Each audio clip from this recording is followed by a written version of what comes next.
Welcome to Talk Dirt to Me, where two farmers shatter myths and take on the top issues facing America's farmers. Here's your hosts, Logan and Bobby Lee. What's up?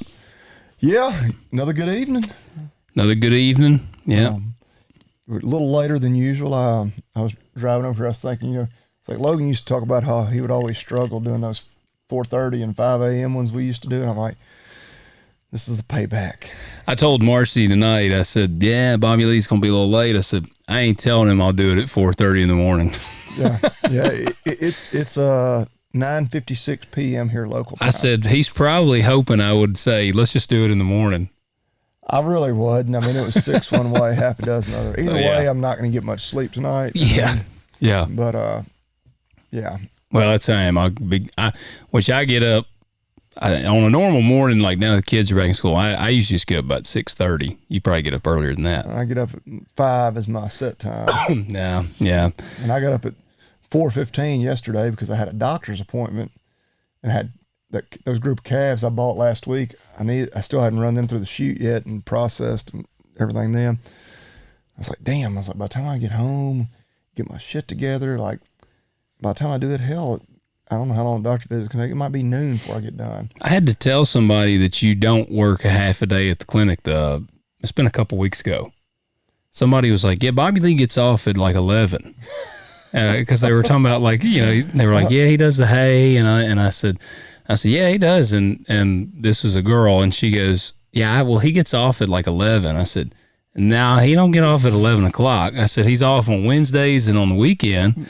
And she was like, no, he's got to work a half day. And I said, I promise you, he don't work a half day. Which another subject, I got off about 2:15 today. Yeah. Because working them half days. Well, I was, had to go to the emergency room. You did? I had to take my kid. Uh-oh. What happened? Broken bone? A little head trauma. Oh, dang. What happened? I fell down at school and hell, we thought he was fine. I was going to say, it's got to be Willis. Oh, yeah. Yeah, for sure. And hell, it happened this morning. And I was like, my wife, they contacted my wife. She contacted me. I was like, he was helping Bobby Lee check cows. A cow kicked him in the forehead. And Bobby was like, he's all right. Well, I was like, he'll be fine. And she's like, oh, I know. They were letting us know. Is that what happened? No. Oh, I was going to say, dang. No, he fell down at school. Oh, okay. And hell, I went to get him. And I was like, hell, he's fine, whatever. But they're like, he's just not himself. And like, I mean, he's 100 miles an hour everywhere he goes. And I got him back to the office and hell, he just like curled up in a ball and like covered himself completely with a blanket and fell asleep. Oh gosh. He comes and stays with me in the office, once every couple of weeks. So my wife has something to do. I'm like, this isn't normal. So I woke him up and I already talked to the pediatrician. They're like, if he falls asleep, that's fine. The whole myth, don't let him fall asleep. Okay. Well, see, that's what I was thinking. I'm like, oh man, you can't let him go to sleep. The pediatrician had already told me like, no, it's fine if he goes to sleep. And the ER doctor later on like confirmed that. She's like, yeah, they can go to sleep. They're like, but when he wakes up, ask him some questions and see if he can answer them. Well, hell, I woke him up and he was like, and he couldn't have been asleep long, but I mean, it was almost like you'd been woke up like in the middle of the night. Yeah. And one of the dogs was trying to lick him in the face. Like, what's the dog's name? And he couldn't tell me the dog's name. I was Dang. like, oh shit. And I was like, damn it. Well, right about that time, my wife got there to pick him up. Yeah. And I was like, I think we probably need to take him. And I mean, he literally can't answer this question. And it was like my brother's dog, but hell, he knows that dog. He knows it, yeah. Just about as well as he knows our own dog. I was like, God damn it. And of course, in typical fashion, like we get there and like the first kind of questions, but they kind of triage you and then you wait a little longer. By the time we saw an actual doctor, he was fine. He was pretty much like, he answered every question she asked. Like some questions I wasn't even sure if he would know. She was like, what? She was like, what's 157,000 times 287? He like spit it out immediately. No, but I mean, he's 7. And so she said, what month is it? I was like, oh hell, sometimes I have to sit there and think about it. He said September. Yeah. And she's like, oh, okay. She's like, that's a tough one because it just changed. He was rattling off questions. She knocked over a toothpick container and they spilled on the floor and he looked and was like 386. Yeah, he's like Rain Man. No, and then he was like. So was it like a concussion? And one of the doctors was like, I don't know that we can totally say it was a concussion, But then I was kind of describing to her how he couldn't answer those questions. She's like, well, it sounds like it probably was a concussion. Dang. But I mean, of course, they're like, What was they playing on the playground? He fell or something? No, he was walking to PE class, but they were outside, like, I guess going from the elementary school to the gym, and he was goofing off. He showed us he was like walking, like crossing his legs all over. Just, I mean, I know, no doubt that's exactly what he was doing, because he does that goofy shit all the time. And I guess he tripped, and somehow he couldn't catch himself. Oh, he's all scraped up. His knees bloody, his shoulder scraped. So he caught himself with his head. Yes, apparently. Yeah, his knee, his shoulder, and his leg all. Jeez. But yeah, we were there. And I didn't text you because I was like, I don't know. Like, I mean, hell, I don't know. Like, worst case scenario, they might keep him. Like, I don't think that's. And I was like, or they may send us home. They sent us home about 6 o'clock. And yeah, so I did not work a full day today. Wow. I worked until a little after 2. Well, I guess it's a good thing you only work half days. Yeah. Dang. Tomorrow I'll be there till about 6, most likely. Well, maybe, hopefully he's all perked up again by tomorrow. Yeah. Dang, man. Dang, head traumas ain't no hell, fun. we got him home and he was acting fine. He was like, I was like, you want to eat some tacos? That's what I was planning on cooking. He's like, we're going by Wingstop, aren't we? I was like, yeah, but I already got some meat thawed out to make tacos. He's like, I want wings. That's the last doctor was like, do you hurt anywhere? He's like, my stomach kind of hurts. I was like, hell, it's because he's hungry. He was talking about how he wants some hot wings. So did you get hot wings? Yeah, we ordered some before we left. I timed it. I was like, as soon as they discharge us, I'm going to order it. That way it'll be ready. Dude, have you ever had a major concussion? I have had 3 that I know of. And I mean, I don't know that I call it major. I didn't go to the doctor any of those 3 times. Yeah. The worst one was playing football and like I couldn't see. Yeah. Or like I had blind spots. Like I'm pretty certain of that one. And then I had a couple of others that I've only ever had one concussion that I know of, and that's when I got T-boned. And I had a concussion, like you had short-term memory loss. Yeah, I had to go to the hospital, and Marcy was working clinicals. She was like in school, and she was up on like the top floor. Yeah, I got T-boned. I was in a little Toyota truck when I was machining. Dude, smoked the hell out of me. I got no memory of the day. I have no memory of the wreck. It was actually kind of funny. I saw the guy when I came back to work. It was like I was in the hospital for, I don't know, I was in there for overnight. I don't remember if it was 2 nights or 1 night, but they kept me over there, and yeah, I couldn't remember anything. Like, they came in. I knew who Marcy was. We were engaged. We weren't married yet, but like I didn't know we were engaged. I was like, nah, we ain't. They're like, that's your fiance, and I'm like, nah, we're not engaged. And they said I'd be like, man, my head is killing me. And my dad said that like 10 seconds would go by.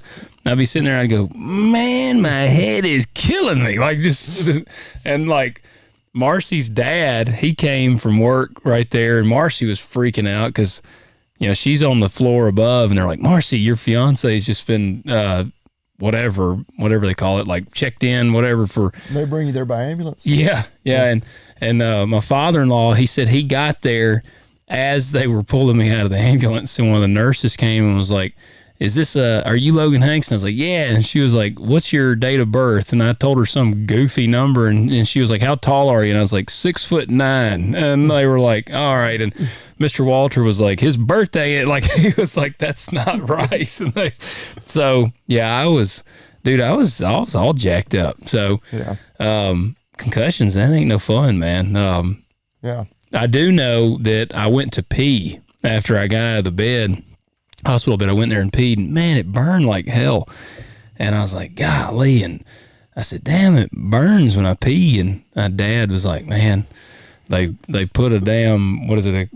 Catheter. He was like, they put a catheter in you. He said, he said, you wouldn't pee. And they were like, he's got to pee. And he said, I was like begging you, like, son, you got to pee. They're going to put a damn catheter in you. And it was a real pretty nurse. Like, she comes in there to check on me, and she had been my nurse the whole time. And I was just like, God, I hope I hope it was a little fluffed up at least when she went to put the catheter in. Oh shit! See, I've never heard that part of the story. Oh yeah, I'm sure it was like a button on a fur coat. But yeah, man, I did. It burned. Have you ever had a catheter in? No, thank God. It burned after that thing was out. I'm glad I was out of it because You don't even remember. I don't that? remember them putting it in there. No telling what I was saying when it was happening, but Nothing inappropriate, I'm sure. I'm sure. Yeah, I'm sure not. She was real nice when she came in there. So, but before you guys can hear any of our other crazy stuff, we need you to do a couple of things. First, we need you to hit that like button, hit subscribe if you're watching this on YouTube. We want you to comment below. Let us know what you think of the episode. Any questions you got, go to talkdirtpodcast.com. Submit your questions on the contact page and leave us 5 stars on Apple and Spotify. And if you leave a really cool, creative review, we'll read it. And what else? Visit agzaga.com. Use the discount code TALKDIRT20. That'll take $20 off your $50 minimum order. That will be free shipping. I got an order on the way from them right now. I don't even remember what I had to order some more therapies. I used some yesterday morning when I processed those calves. I ordered 2 or 3 different little hardware things, just little things I've been needing and have been neglecting. And I was like, well, heck yeah, I'm going to get $20 off and get free shipping. You can't get any more convenient than that. That's right. TalkDirt20. TalkDirt20. And also go to tractormat.com. Get your tractor mat for anything. I've got one on the way for a combine. They got one for my 680. Okay. I So saw heck, you're going to be all outfitted. I am, yeah. The 8285, my 5090, my combine. Yeah, I mean, I just need a pair of shoes. Yeah.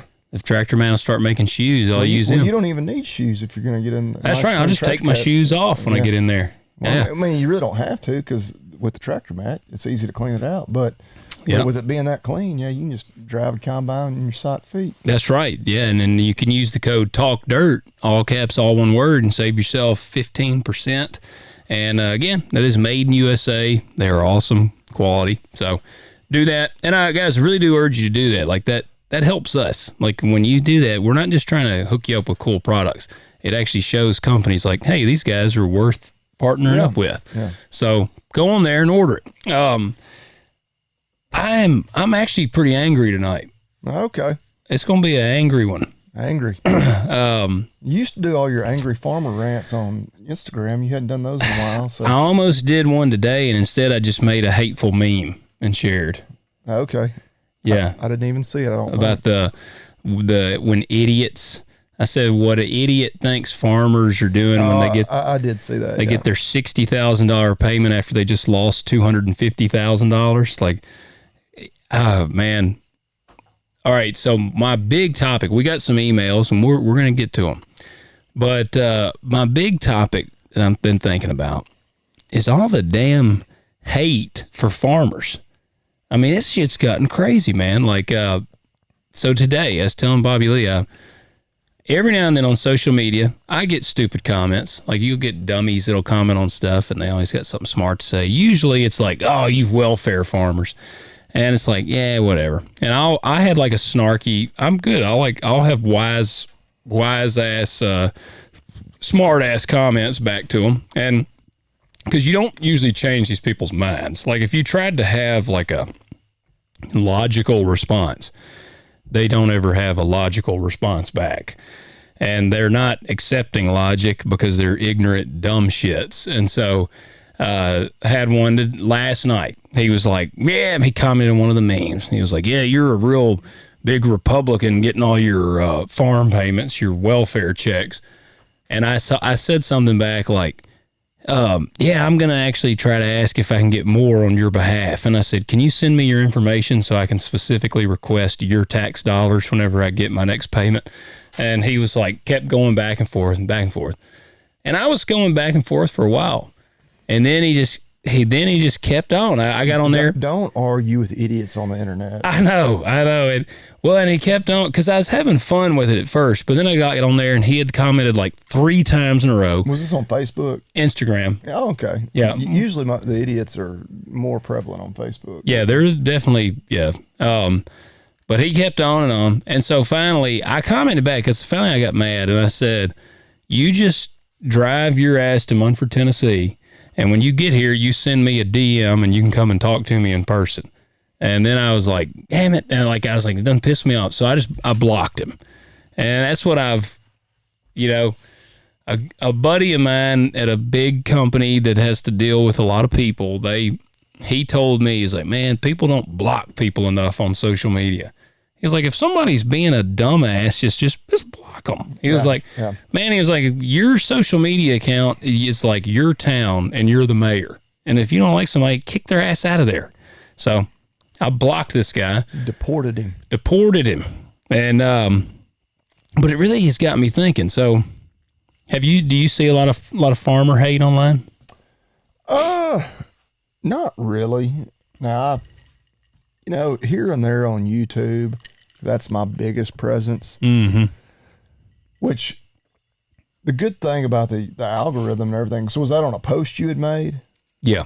So, I mean, if you can get a whole lot of people to comment. Oh, it's great traffic. Negatively, like, yeah. Well, and that's why this one because this was one of the memes I made, and it had like 16,000 views and had a bunch of comments. Like, so it had been generating. Yeah, the broader it gets, the more kind of outside of your echo chamber it's going to reach. And yeah, that's right. Like for my YouTube videos, if it, my typical video gets 5,000 to 10,000 views, and like, that's great. Like, I love it, but that's my normal audience. Yeah. When I have that occasional one that goes like viral or mini viral and it gets outside of, and I've had one or two where it kind of got into that animal activist type people. I'm like, oh, hell yeah. And I respond to most of them. Well, that's how I am. But I'm like, a lot of times now I just match the energy given. It's kind of my strategy. Right. Like if somebody comments and they genuinely like I had a guy today, he commented on the one I made about losing the money. And he was like, well, why are they losing $250,000 to begin with? And I said, and I wasn't an asshole. I said, because commodity prices are under that of production costs. I said, and unfortunately, we don't set our selling price. And so he was like, why would you knowingly grow a product that's not going to produce enough to like make your cost back? And I said, well, you don't know what it's going to yield. I said, had it yield high, if we had gotten rains consistently and it yield high, we would have actually, we might not have made a lot of money, but we would have at least cleared the debt. And so I'm like, this thing, we can't guarantee the yield. Even on the guys that are running irrigation, they still can't guarantee that it's going to yield. I mean, they still would get higher yields if it would rain. But and they'd have less input cost if it would rain. Yes. They weren't having to run those sprinklers all the time. Yes. I mean, those guys that you see, when you see those big pivots running, I mean, that's several $1,000s a month, like to run a pivot. And that's not included, like, if you're still paying for the pivot. Like, if you have a paid for pivot, you're going to spend several $1,000s a month on power and water. Yeah. So, I mean, a pivot ain't free, but, and I mean, a new pivot, oh God, I don't know what you'd spend. On a big pivot, you probably spend $150,000.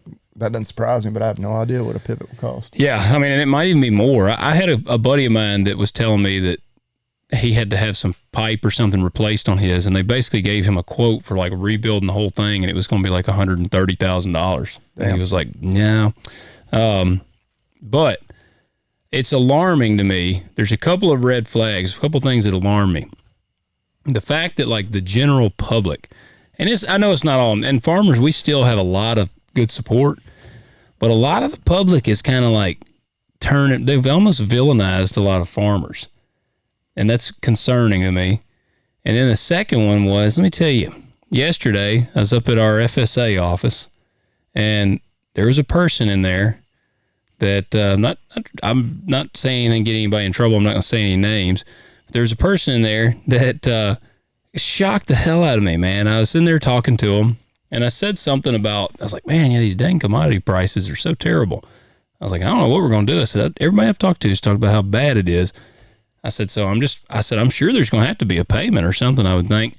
And they were like, yeah, you think that the government's going to give me a payment if I have a bad year? They said, if I don't make enough money on you think my $40,000 to $50,000 that I make a year, if it ain't good, am I going to get a payment from the government?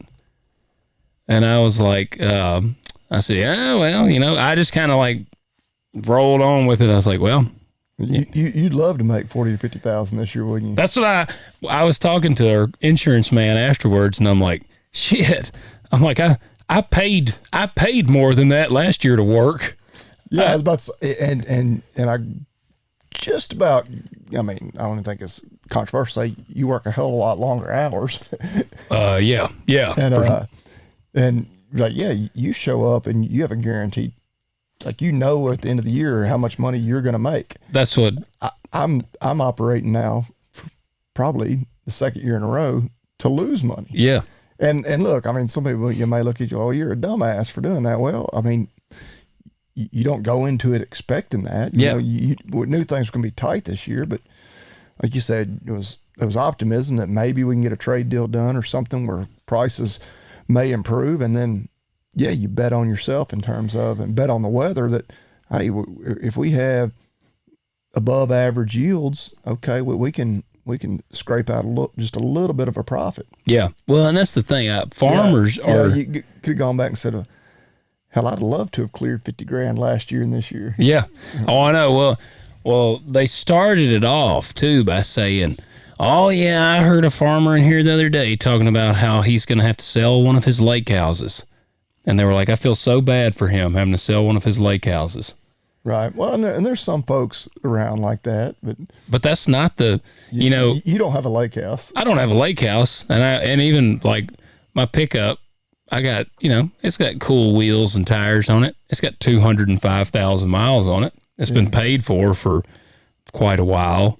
And I mean, I just had to replace the air compressor on it. And like, I don't have a Denali Duramax that's a 2025 model, because that's online. Everybody's hating. They're like, yeah, all these farmers, they're talking about how broke they are and they need a payment. And every one of them saying that's driving a Denali Duramax that's brand new. And yeah, they got a lake house and all this. And there are flashy guys. There are some out there that they have kind of finagled their way and they do pretty good. And I mean, I've had good years, but there's not a lot of industries where, man, I mean, like online, somebody said today, they're like, why would you do that? Why would you work a year if you know you're not going to make? Okay, here's my thing.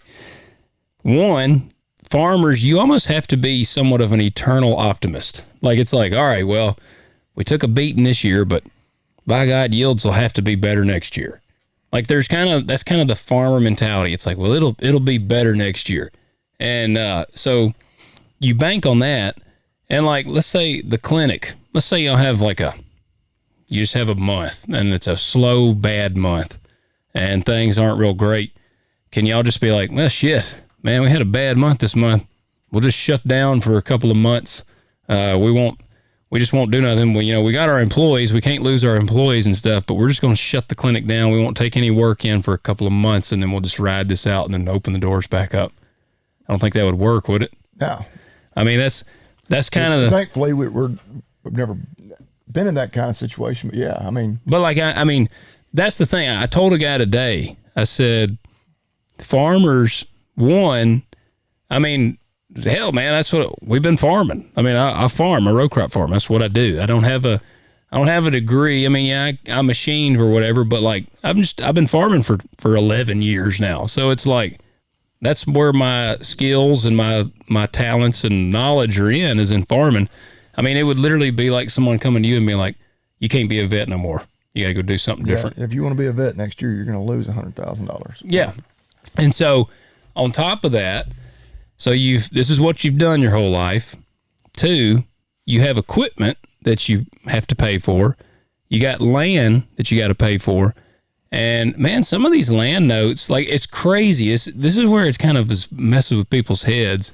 It's like, all right, we're losing money on the farm, but I have to make farm payments on land that's like, the amount of payments that I have to make on the land are more than I could even make at a salaried position, like somewhere local. Like, I got to pay $65,000 a year for land.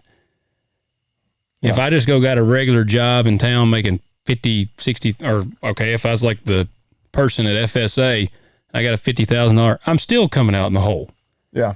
Like I'm still $15,000 upside down on that. So it's like farming, I'm losing money, but it's also the only thing that can make enough money to cover what I need it to cover. Right. Yeah. If things go right, yeah, you could, make plenty of money to make it all work. And that's why farming's such a high risk, with a potentially high reward. Like, I'm listening. I'm gonna bump the air on that. Yeah. Toasty. Well, if we got a year where, prices are good, yields are good, and it doesn't take much one way or the other to take you from being, from in the red, $100,000 to being in the black $100,000. Yeah. Like, you're talking 10 bushel to the acre on beans, 10 bushel to the acre. Yeah, and it's, I mean, and certainly, you stack some good years in a row. Yeah, that's where some guys have lake houses and things like that. Is that? I don't think that there's anything wrong with that. No, they're busting their ass.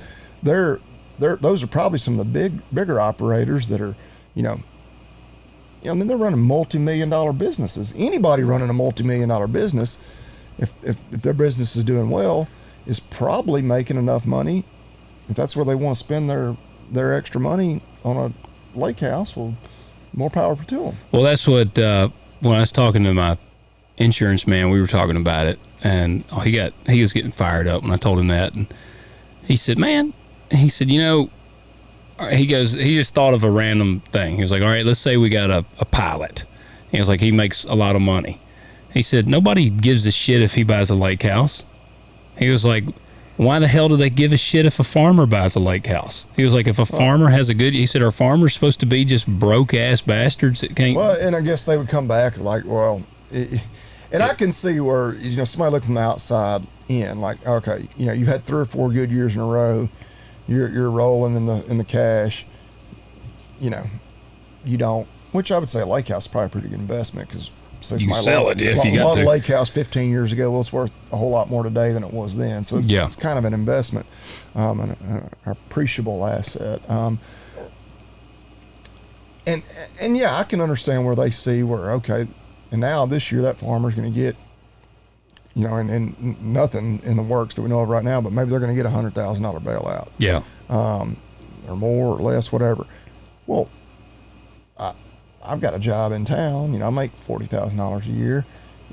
I can't afford that, to have a second home or lake house.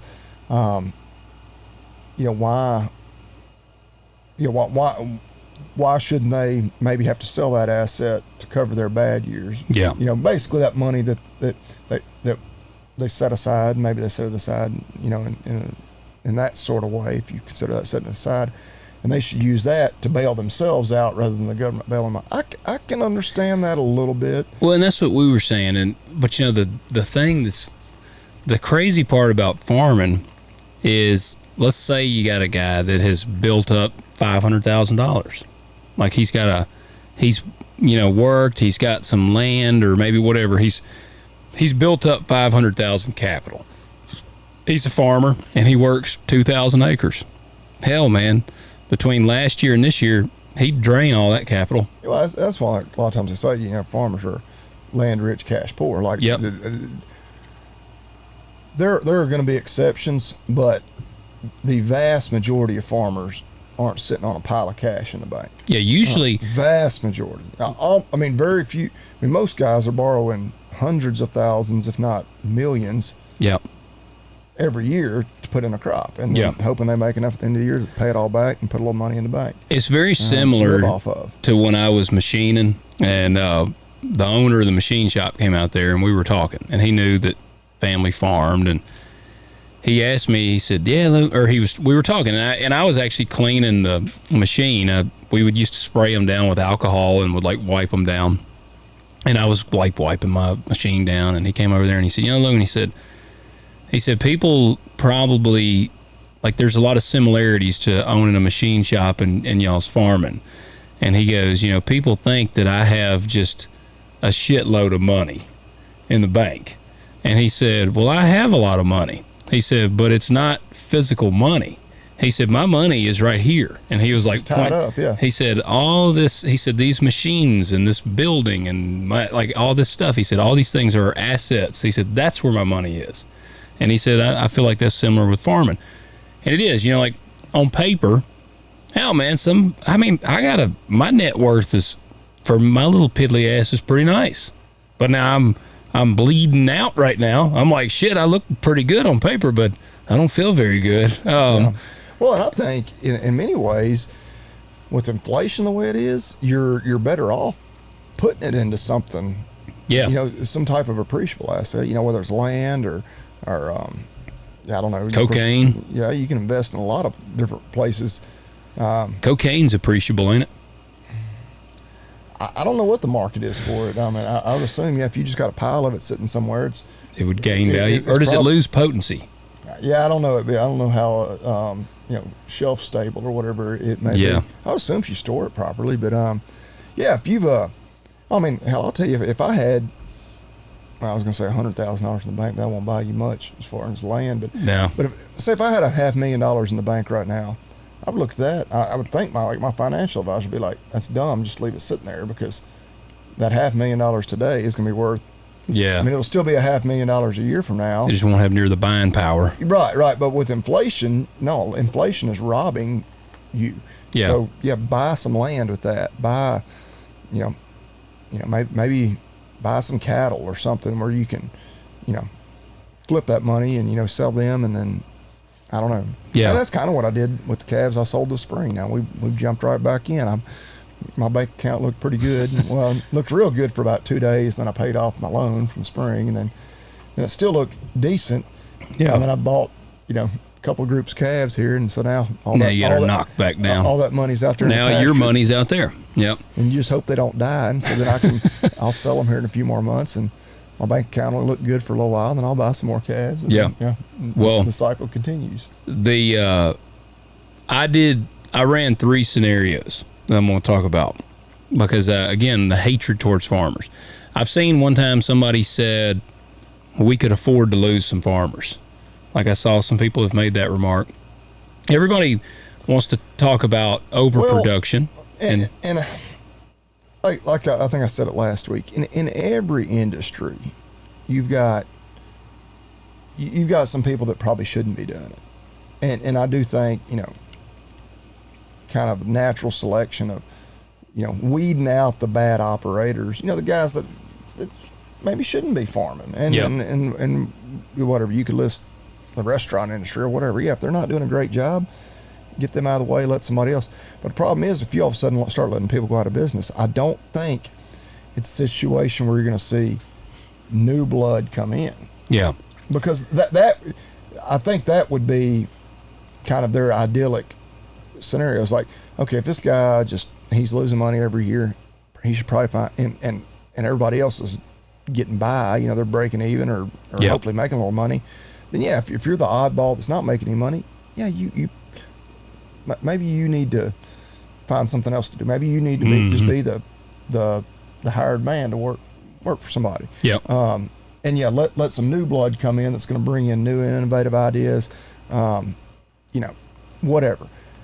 But we talk about that all the time. A lot of our audience, they're wanting to get in. It's like, how do I get in? And it's like, it's. You kill the farmer that's in your way, and then you move in right there. Yeah, but then his widow is going to. And then you just move in. You start sleeping with his widow. Okay, well, you could do that. You work your way in. That's kind of got a little bit of Ozarks to it, which I guess I quit. I didn't make it that far. I couldn't get past the gay wiener sucking. That always gets you. It does. Any gay wiener sucking, I'm pretty much out on that. Netflix is good about they gotta slip in some type of homosexual. HBO. Yeah, and I was really digging Ozarks up until that point.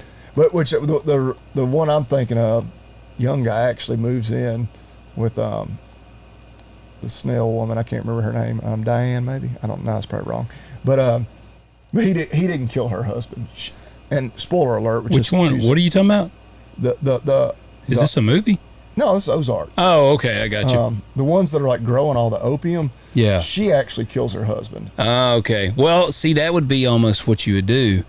I think these guys need to move in. Like, you need to you get the woman. You need to probably get the dude's wife before, and then you just get her to, like, poison him or something. Well, that's exactly how she killed him. Okay. Did she put, like, cyanide in his coffee or something?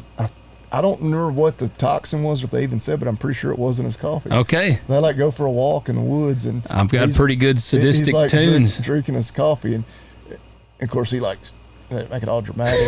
Like he realizes, and she's like, "I'm sorry," because I think he was about to shut the whole operation down or something. Oh man! And she was like, "No, it ain't cyanide, or cyanide's not what I'd want to use, because don't it smell like almonds? I think it's easy to catch." I don't remember. Yeah. I listened to some of the true crime podcasts, and like they were talking about some detective. And whatever this was, almonds. It worked really quick. It wasn't like he died a slow death. Like, like they were going for the walk, and like I don't remember if she buried him. I put paraquat in his coffee or there.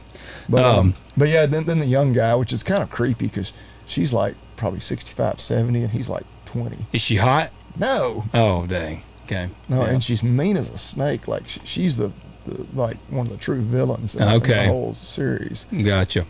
Well, that I ran 3 scenarios here. I was like, all right, I want to hit on these scenarios because see what I think would happen.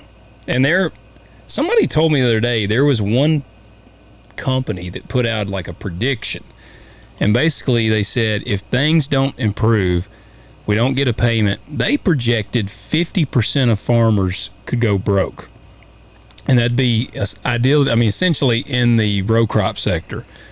I think that's probably a little high because I think guys will do just about anything to stay in business. But, I mean, I ran 3 scenarios. I did a 20%, 40%, and I did a 60% just for the hell of it. Because people are like, oh, because that's what a guy in my comments today was like, oh, well, you guys are overproducing. And we've talked about that before. But there is benefits to the average citizen of overproduction. Yeah. And so... Yeah, cheap food. Cheap food. So here is all 3 scenarios. First one would be, and I share this once so our audience can be like, okay, gives you an idea. And for our audience, if you're listening and you hear some dumb son of a bitch say... well, these welfare farmers, we can lose them like that, then you can be like, you stupid son of a bitch. This is what would happen if we lost some of these. Like, this is what would happen if we don't sustain our farmers. On the 20% scenario, with 20% fewer producers, U.S. grain output would shrink 15 to 20%. Corn is the backbone of everything. Animal feed. Which I guess in that scenario, they're assuming that nobody else picks up that acreage. Yeah, like it's... just 20% loss. Like this cuts back. And that was one of the conversations I had today with a guy that works in the industry. He said he thinks, man, he's like, I don't know that guys will fill the gap. He said, I think that... well, I think at current prices, why would you? Yeah. Because you're losing more money. Every acre you work, that's just more money you're losing. Yes. And I'm still amazed at how many acres around here laid out this year. Yep. I was spraying that today. I went by somewhere today and I was like, man, I hadn't even paid attention, but yeah, they didn't plant that. Yeah, it's just a bunch of grass. Because I was almost thinking, I was like, man, what if they might have somebody cut that for hay? I mean, it wouldn't be like really high quality, but like. Don't you like Johnson grass? Johnson grass makes pretty decent hay. Well, I sprayed 100 acres today. I left 150 or so out, and I sprayed 100 of it today, and the Johnson grass was 8 foot tall. Yeah, that wouldn't be ideal for it to be that mature, but you'd have gotten like 100, like maybe.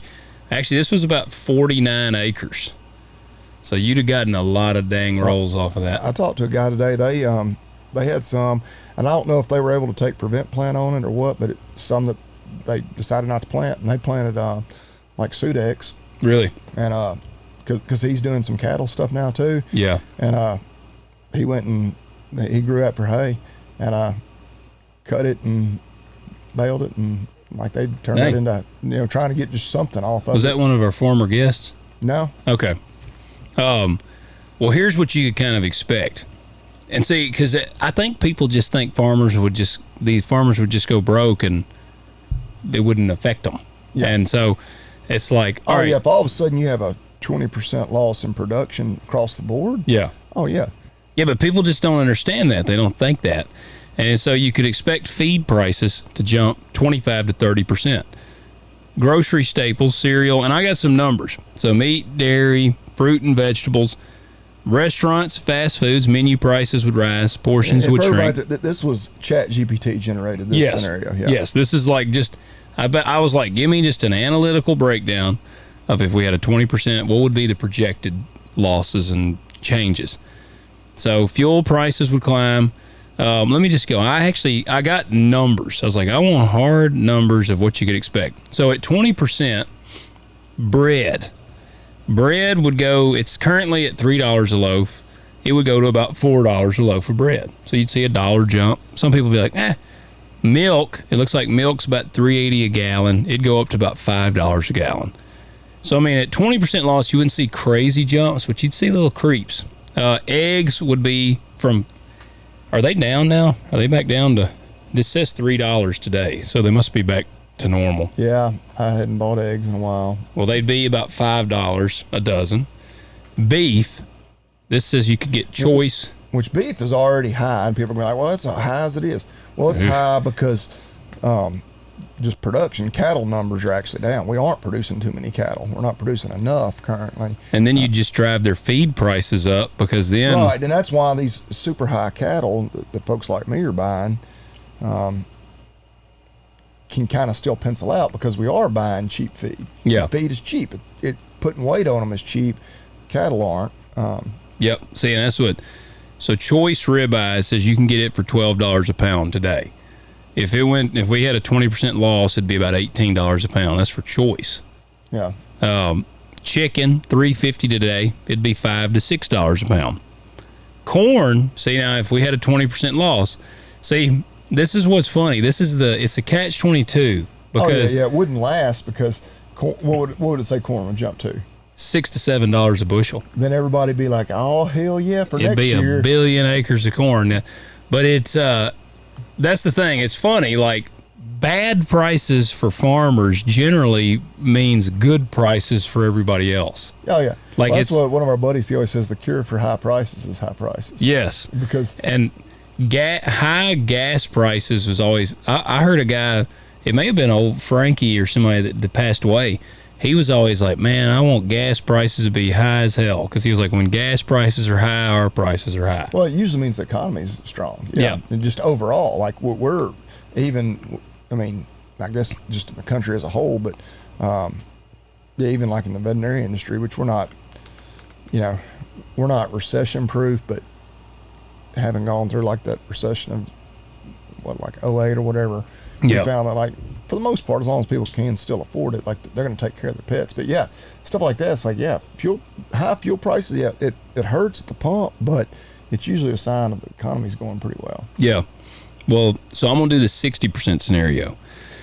Because, again, there's some that say 50%. So this is like total disaster. 60% farmers are out. This is just a collapse of the ag economy.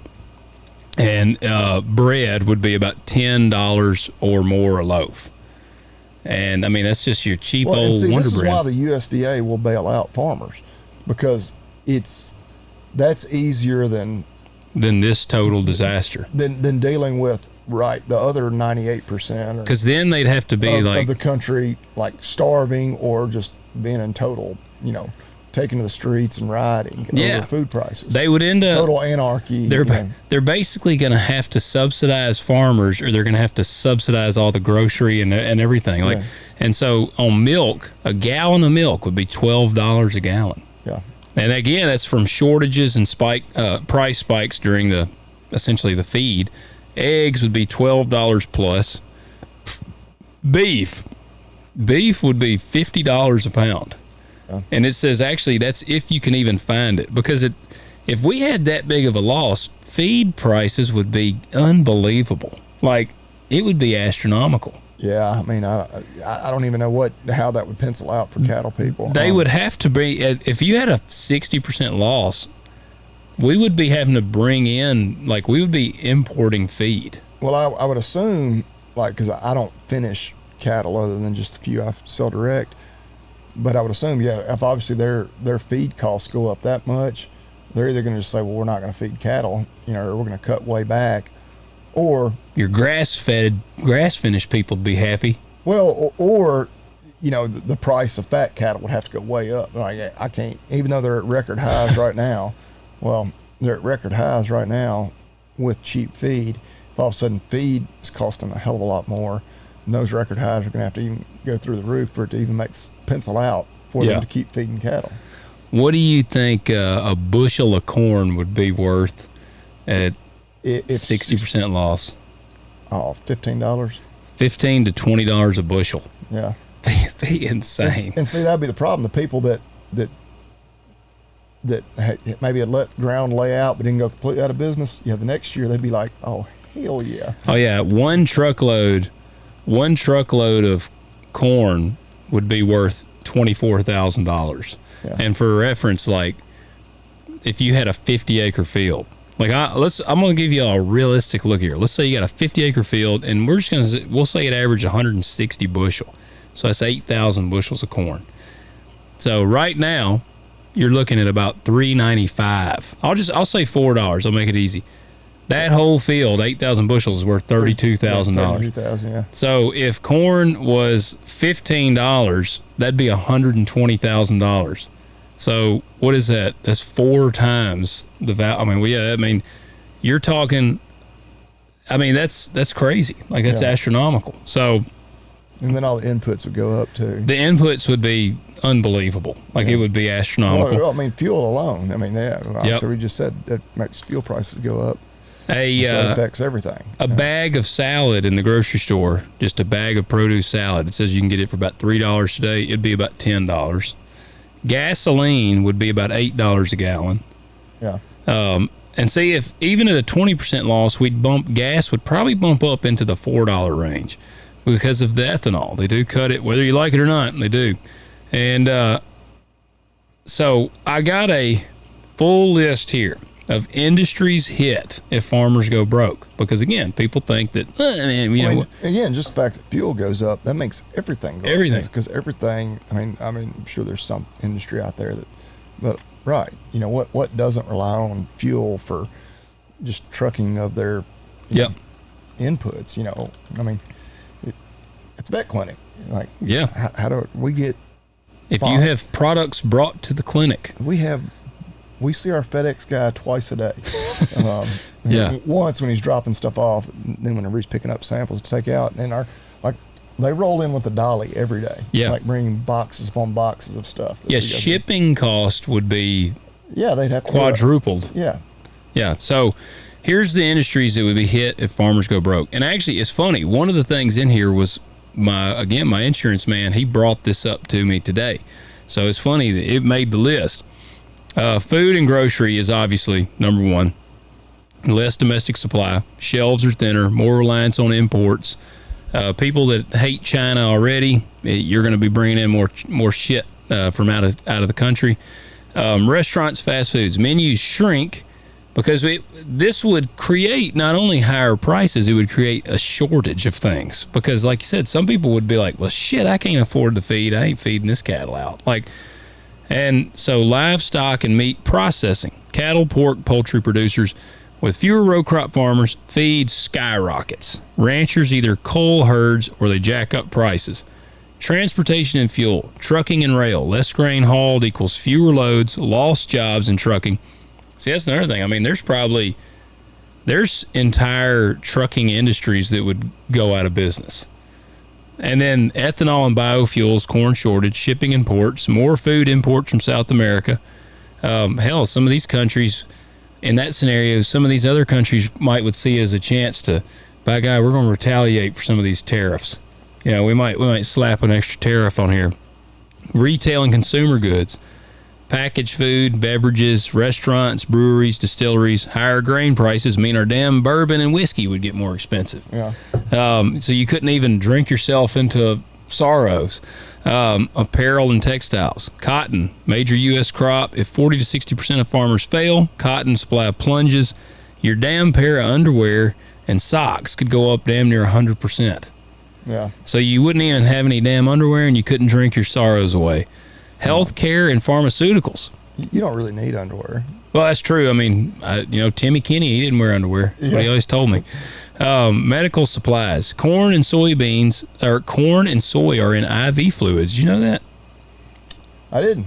Yeah, it's apparently they're part of that. Vitamins, pharmaceuticals, and even biodegradable medical products. So if our medical shit, if people didn't think that medical stuff was already really damn expensive, just let's go broke and let's see how much it jacks up. Yeah, I can't wait to get that AR bill. Yeah, yeah, no kidding. I'm afraid to know what it's going to cost for, and they didn't even really do any test on him. They examined him and hooked him up, but didn't take any blood from him, didn't do an MRI, anything like that. But it'll be terrible. My kids, they were in the NICU for 10 days and 11 days when they were born because they were premature. And we got the bill, and we had good insurance, but I think it was a bill. I think our insurance had to pay something like almost $700,000. Yeah, that's insane for like 10 days. So then here was one my insurance man mentioned. It made the list, and I was like, "Damn, I had not thought about this one." And I guarantee you, I'm gonna keep calling them these dumb sons of bitches that keep running their mouths or keep typing. I ain't had one of them say it to me personally, to my face, but the ones that keep saying shit haven't thought about this. Banking. If you got a bunch of farmers that have lines of credit and have loans through the banks, and all of a sudden they all go broke and they go default and they lose it, well, hell, the bank just lost a shitload of money. These banks all of a sudden have taken all these hits. And so old dumbass McGee down here that hates farmers and has been running all his mouth, well, they want a new vehicle. They've been gone. They like this car. Like, man, we want to get this car. Where they go, and it's like, well, now the reins of this bank have been tightened in a hell of a lot harder. And so now, shit, in order for you to do this, your credit score is going to have to be at least 780. We can't loan you that. Interest rate's going to be like 15%. So it's going to make guys, you ain't going to be able to hardly go get a damn loan at a bank. If all these banks take this kind of a hit, the damn banking world is going to get shit on. Insurance and real estate. Land values will plummet. Like all these people that got their farms up for sale for $10,000 an acre. And I've struggled with that because part of me is like, okay, is there, because I feel like in every situation there's an opportunity if you look hard enough for it. Yeah. And so I'm like, this really sucks, and it depresses me because a lot of family that are row crop farmers, friends especially, and but will there be an opportunity for us to invest in some land because land prices come down? I don't know, because I've had this discussion with several people. I think there'll be enough outside money, like these investment firms and stuff. Yeah, private equity groups. Oh, it'd be the Wild West. The ultra wealthy, the rich will get richer, kind of thing, and that might keep those land prices propped up. Because I've thought about that. I like, now might not be a good time to buy. You might want to sit back and wait and just see if all of a sudden a lot of land does start hitting the market because farmers are having to liquidate some of those assets. Yep. Do prices start to come down? I don't know that I see that, but I do wonder. I'm not a financial guru. I think it's very well potential that it's going to be coming. I think you're going to see a lot of land change hands in the next, maybe in the next year or two. Oh, I think you will. It's just a matter of, are you going to see prices drop because there's so much land available? I don't know. Yeah, I don't either. And that's why, and again, we have said many times, maybe our most common stance we take here, we're generally not huge fans of the government getting involved in anything. Yeah. But you can see it may have taken a year like this for it to really open my eyes, and like these examples you're just giving of why, I don't even want to say that they need to, but why they will. Yeah. Because the USDA, the U.S. government, as a whole, and I even say the USDA, is not willing to let things get that chaotic. like that. And I was a big, critic of the big bailouts for the auto manufacturers. Yeah. Like when GM, I was like, let them go broke, like dumbasses. Like, Yeah. But that would have probably, I'm sure economists out there could break it down or tell me if I'm right or wrong. It wouldn't have been just simple as GM goes out of business. Oh, it'd have been a ripple effect. And now the only fallout of that is you got to now drive a Ford, a Ram, or a Toyota. No, it goes much further than just you simply have less options whenever you go to buy a vehicle. Yeah. Well, and that's what the next one was. It was equipment and machinery. John Deere, Case H, AGCO, all of them, local dealerships.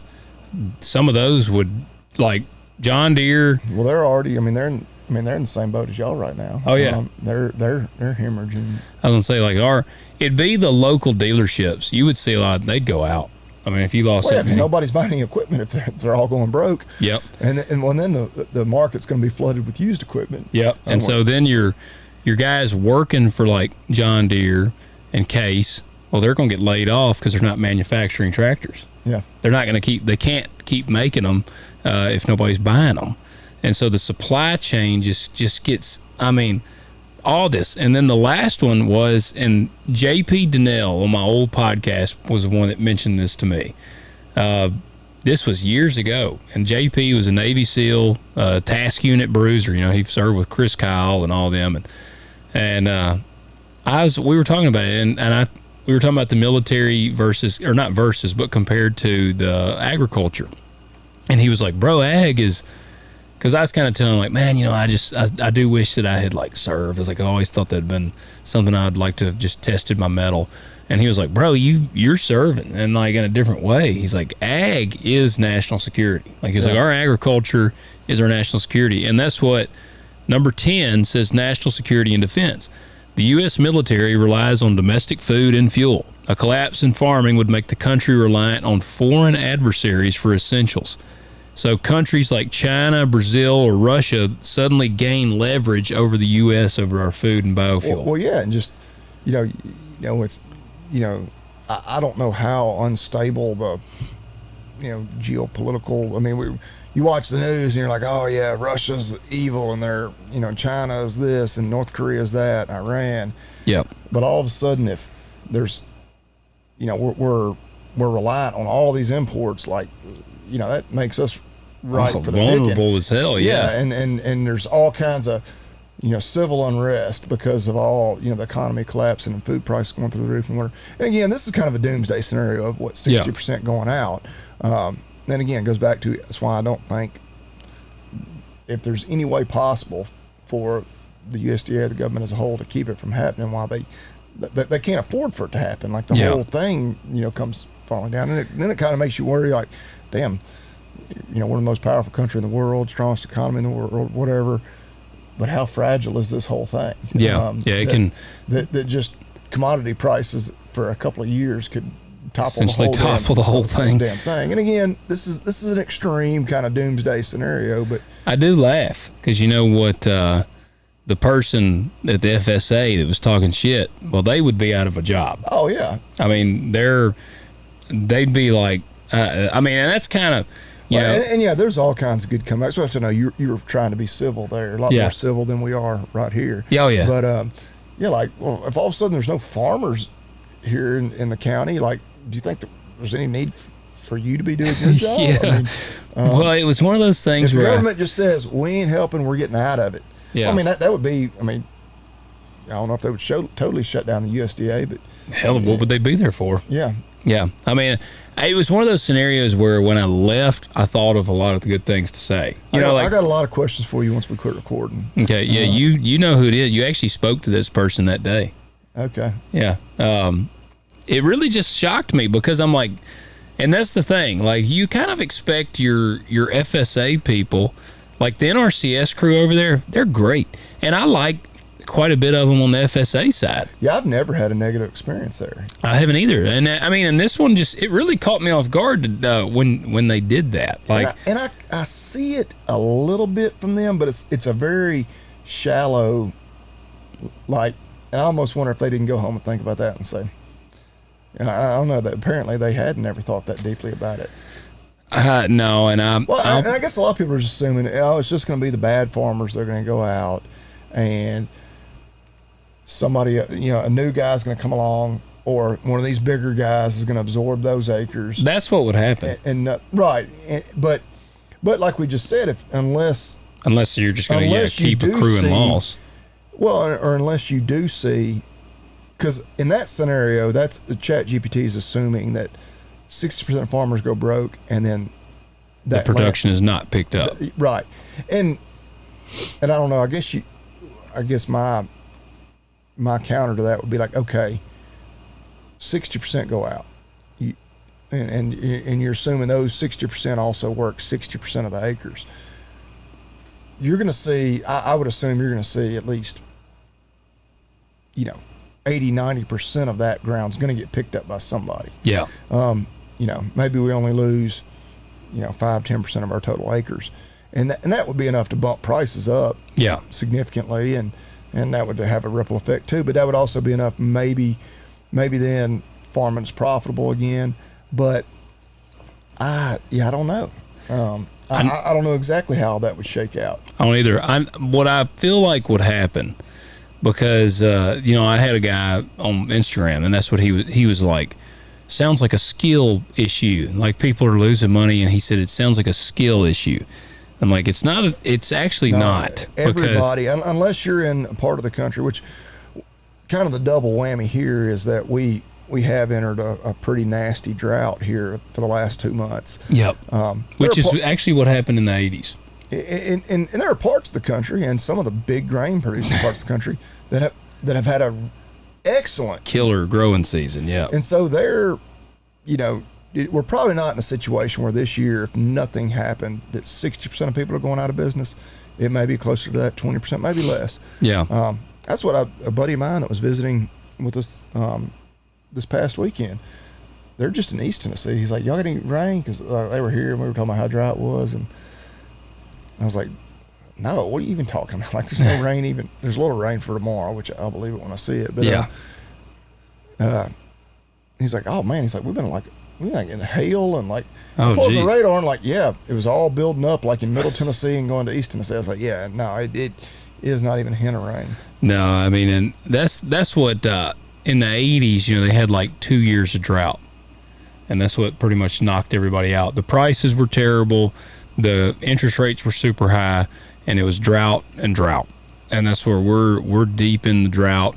I don't know, man. I get real annoyed with like people that bitch about like subsidies to farmers. Look, I get the ones that are abusing the system, because unfortunately the ones that abuse the system, they give the rest of us, they have made bad names for the rest of us. Like, but they look at like I saw someone commented on a meme I had shared, and they were like, well, you got a $500,000 tractor on there. And it was literally just the picture that I used, like, for the meme. And it's not my fucking tractor in the picture. Like, it's literally just a picture of a tractor in the meme.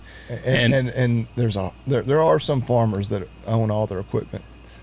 There's a whole lot that, I mean, yeah, they're paying a hell of a note on that damn tractor. The bank really owns it. Yeah. On a $500,000 tractor, they're probably paying $80,000 or $90,000 a year.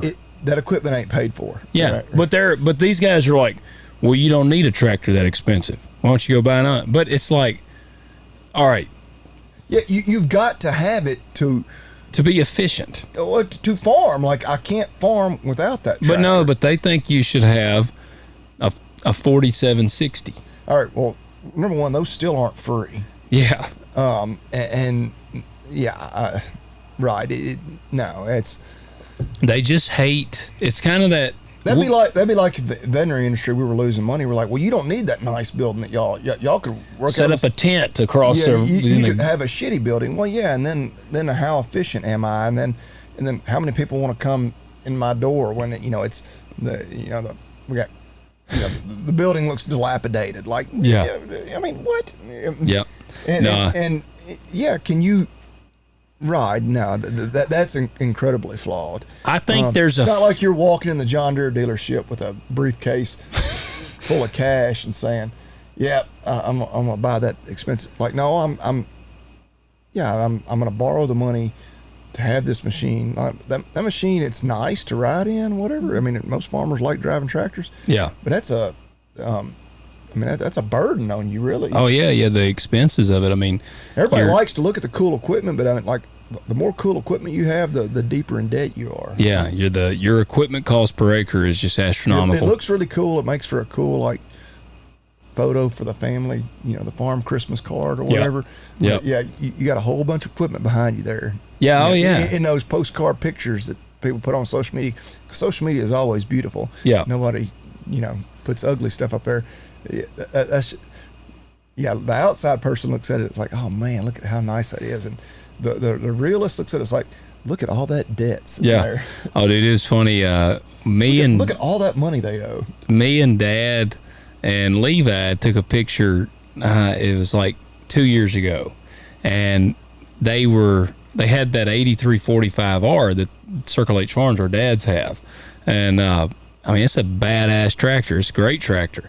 Well, I had that old ass 359 Peterbilt, and it was like, I had flat blacked this truck with a rattle can, and I paid like $25,000 for that truck. I mean, like, it was not a fancy truck. And we pulled the tractor up and we sat Levi. He would have been 5. We set him on the weights, and me and Dad are standing there, and it's a cool picture.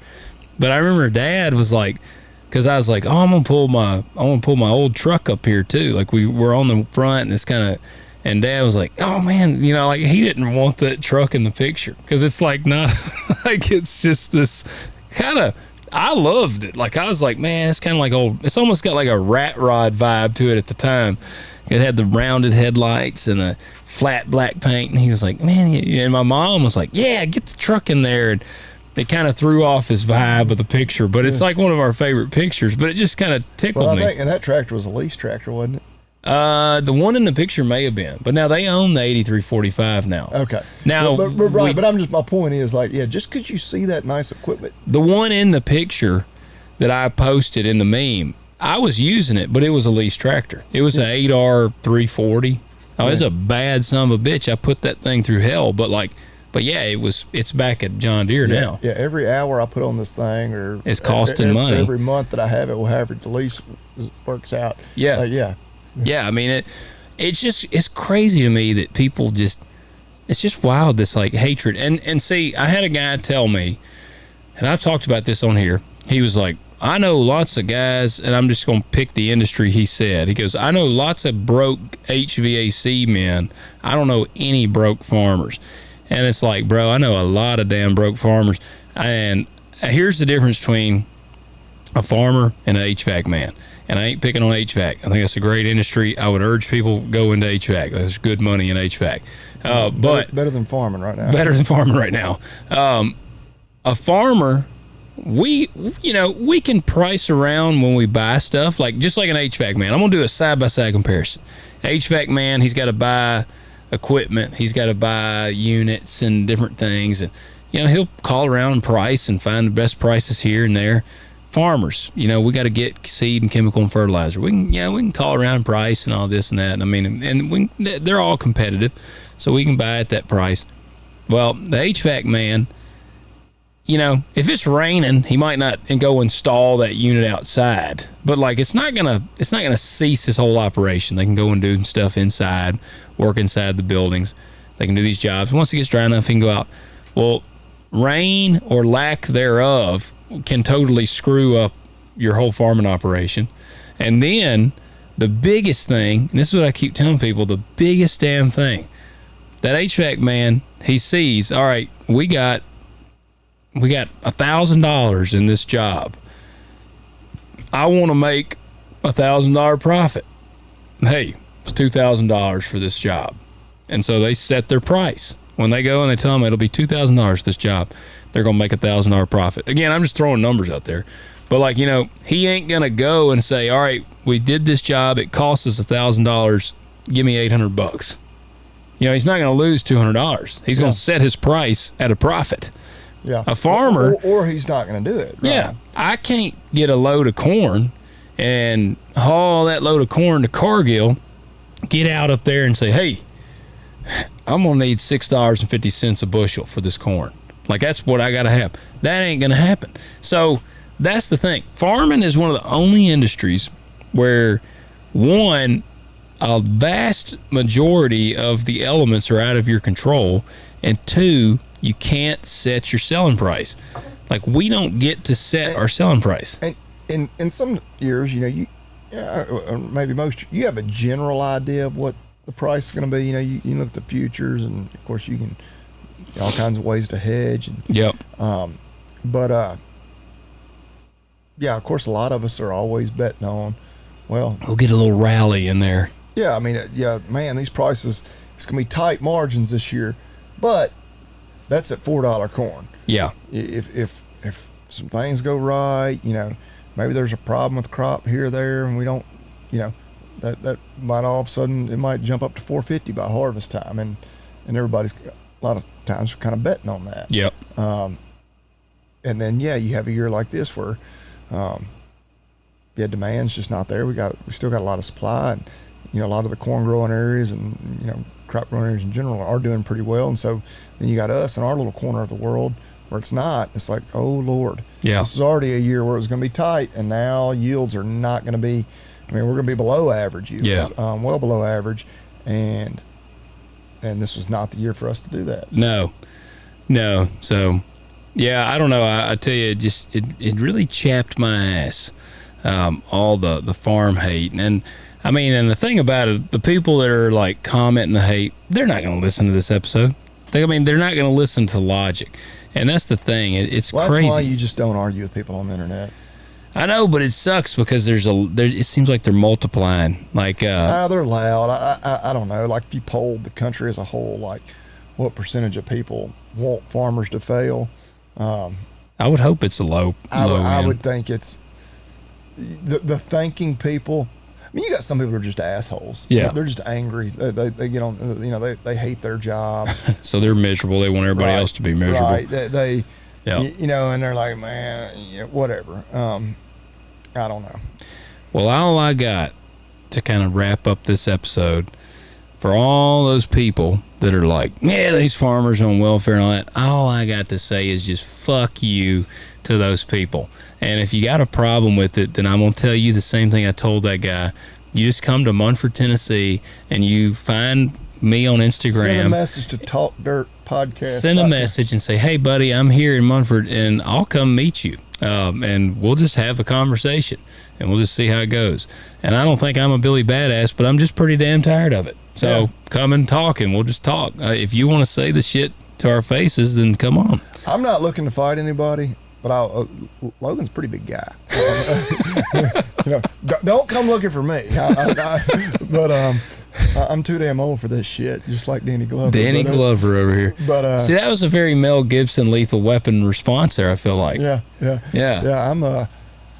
What does he do? Like, he's like, he like goes crazy and starts going like nuts in their movie. Yeah, you're younger and bigger than me.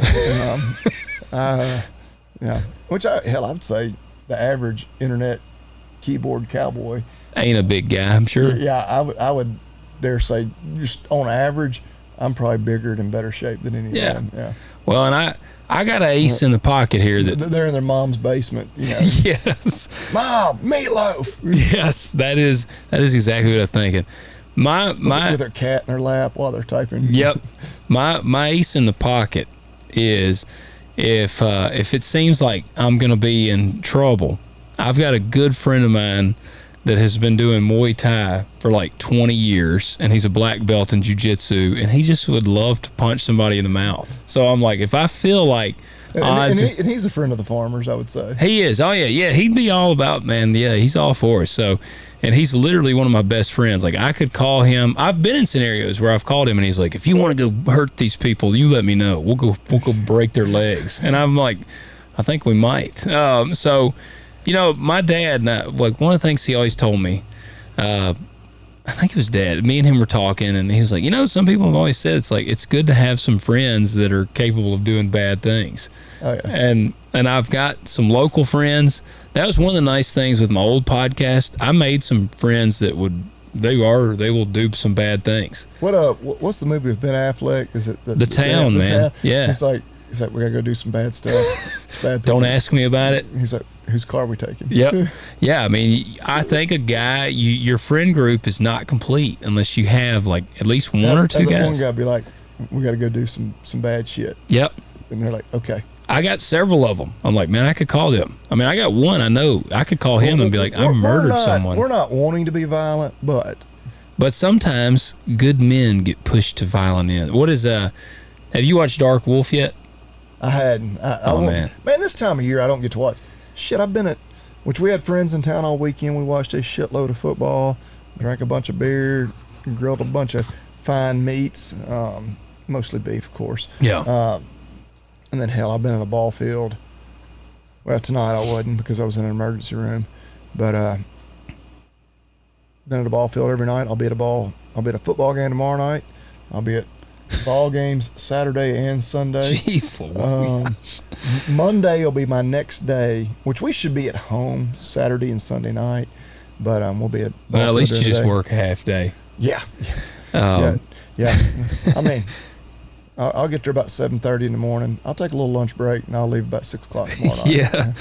Well, that's what. That's what everybody's like. Are you off today? And I'm like, no. I mean, even on my day off, well, hell, I was in the emergency room. I should be worried about my kid, I was pretty sure he was going to be okay at that point. I'm texting my office like, hey, is this patient gone home yet? Because I just had to pick up and leave. Yeah. Left patients in the hospital. Like, no, you ain't never completely off. Yeah. Hell, I took a phone call on the way home from the ER, somebody, and doesn't even bring their pet to us. Yeah. Like, I'm just about 100% certain I've never seen this pet like having a problem, and I was trying to help him out, and I'm going to help him out tomorrow. Yeah. So no, you ain't never off. No, I mean, and like you said, yeah, we're not like trying to, but you just get tired of it. And again, I'm not like inviting you saying that I'll just beat your ass, because I don't consider myself a bad dude. I did that Muay Thai seminar with Brent. I do now that I have nerve damage in this leg. My shin is numb all the time, just about. So I could probably do some damage with that shin now. Yeah, I might break it. So you could probably do some damage to. Yeah, I'd probably to yourself too. I might break it and not know it. So then it'd actually be even more lethal. It'd be like jagged. You hit them with some jagged bone particles. So, but yeah. So let her get our man. You got one tonight? I think I do have a couple of companies kind of in my bank here. Some made in USA products. I've been. I feel like we laid that out pretty good tonight on why it's actually important for farmers to see. Look, right now, like, I mean, y'all are. It's tough. I mean, and again, it's not. Logan ain't the only farmer out here that lost money last year and isn't doing good this year.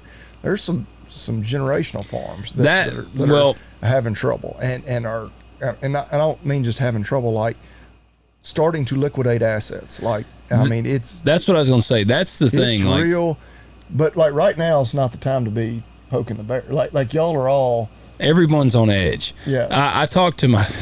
It's not a good time to be bringing up any type of a sore subject. You might get violence right now. Like, people say farmers are all right now. I mean, the cattle guys are doing pretty good. Yeah. But row crop guys right now, they are. You might get hit in the head with a chain. Like, you're. Yeah. Fuses are going to be much shorter than normal. Yeah. Well, that's. Which I guess you haven't started harvest yet. No, I like I said, I've been burning down what I prevent planted. When do you Dad think has started. We hadn't even really. I knew they started Tuesday. I'm going to plan to start Monday. That's what I talked to, which I hadn't. Which, like I say, our dad's just started 2 days ago. Yeah. The friend of mine that I was talking to today, they've been going pretty good. I think he said they've already got about 700 acres of beans and 700 acres of corn cut. And some dudes went in and they killed all their beans with some gramoxone, but a bunch of beans have been desiccated. I don't know if they did or not, but Yeah, he's like, it's been pretty depressing. Yeah. The yields. Well, you want to hear? I'll actually give you some positive news. Yeah. Dad, he shelled that corn. He started shelling corn. I ain't gonna say no farm name in case some competitors listening want to move in. It'll on be it. hard for them to figure out because they haven't done much. But he's shelling one farm. It was shelling 230. Damn. 230, and I'll pat myself on the back here. I told him what corn variety to plant. It was at 68. Man, I'll give DeKalb 6835 is some badass corn, man. Like I told him, I said, your dad's normally real superstitious. He won't because I'll ask. I asked him. I was like, "How's it doing?" Like, "Oh, okay." Well, he still is being, but he's running that set. He's got a 780 combine, and it has active yield. So like it's actively calibrating. I was about to say, is he calibrated it? He's like because the online people love to make fun of the guys who just take pictures of the yield monitor. Like, yes. Did you calibrate it? Yep.